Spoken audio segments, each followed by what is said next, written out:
জীবনে সফল হতে গেলে তিনটা ব্যাপার মাথায় রাখবেন, এটা বলে আমি শেষ করবো। তিনটা ব্যাপার ইনশাআল্লাহ আপনি যে স্টেজের স্টুডেন্ট হন, আপনি যা চিন্তা করছেন আপনি সফল হবেন।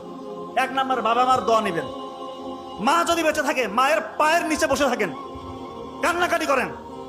মারা অনেক সময় বয়স হয়ে যাওয়ার কারণে একটু উল্টাপাল্টা বলতে পারে, এটা মনে কিছু নেওয়া যাবে না। মা তো বলতে পারে, পা ধরে তাকে মাপ চান, ক্ষমা চান, মায়ের দোয়া নেন, জীবন বদলে যাবে। কোথায় যাবেন আপনি চিন্তা করতে পারবেন না। বাবা বেঁচে থাকলে বাবার দোয়াটা নেন। দুই নাম্বার হচ্ছে অধ্যাবসায় লাগবে, অধ্যাবসায়টা লাগবে এবং কিভাবে পড়তে হবে সেটা আমি বলেছি, সিস্টেমটা আমি বলেছি।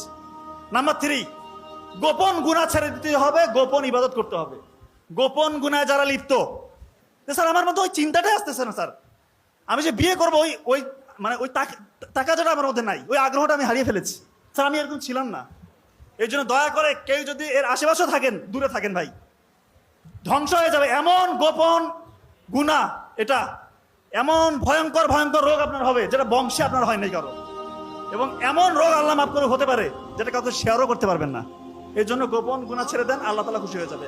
আল্লাহকে রাজি খুশির জন্য গোপন গুনাহ ছেড়ে গোপন ইবাদত করেন, তাহাজ্জুদের সালাত আদায় করেন। যে স্বপ্ন আপনি দেখবেন সে স্বপ্ন ইনশাআল্লাহ বাস্তবে রূপান্তরিত করতে পারবেন, এটা আপনি বিশ্বাস করেন। আমাদের ব্রেইনের একটা সিস্টেম আছে, আমরা জানিয়ে ভাবি, জানিয়ে চিন্তা করি, ব্রেইনের মধ্যে তখন রেটিকুলার অ্যাক্টিভেটিং সিস্টেম চালু হয়ে যায়, RAS বলে। জানিয়ে চিন্তা করবেন, জানিয়ে ভাববেন, ব্রেইন তখন আপনাকে ওইভাবে পরিচালিত করবে। আর আল্লাহর সাথে কানেকশন তো আপনার আছেই। তার মানে এখন যারা চিন্তা করছেন যে আমি বড় ডাক্তার হব বা ইঞ্জিনিয়ার হব, বড় সায়েন্টিস্ট হব, ইসলামীর বড় দিনের দায়ী হব, আলেম হব, ইসলামকে নিয়ে চিন্তা করেন। 700 শতাব্দীর দিকে ইসলাম কোথায় ছিল? এমন বিস্তৃত সাম্রাজ্য তারা দখল করেছিল, ওই সময় পর্যন্ত কারো অধীনে এত বড় রাজ্য ছিল না। অত শুরু হয়েছিল কোথায় থেকে? একটা সামান্য একটা গোত্র, একটা উপজাতি ছিল তারা। নবী করিম সাল্লাল্লাহু আলাইহি ওয়াসাল্লামের বদৌলতে তারা গোটা বিশ্ব দখল করেছিল। তো আপনাদের মধ্যে এখন ওই চিন্তাটা জাগ্রত করতে হবে যে হ্যাঁ আমি পারবো।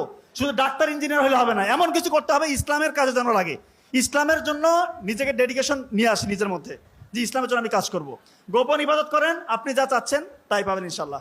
আশা করছি বুঝতে পেরেছেন। সবাই ভালো থাকবেন, আপনাদের মনের আশা আল্লাহ তাআলা পূরণ করুক। দোয়া রাখবেন, ভালো থাকবেন। আসসালামু আলাইকুম ওয়া রাহমাতুল্লাহ।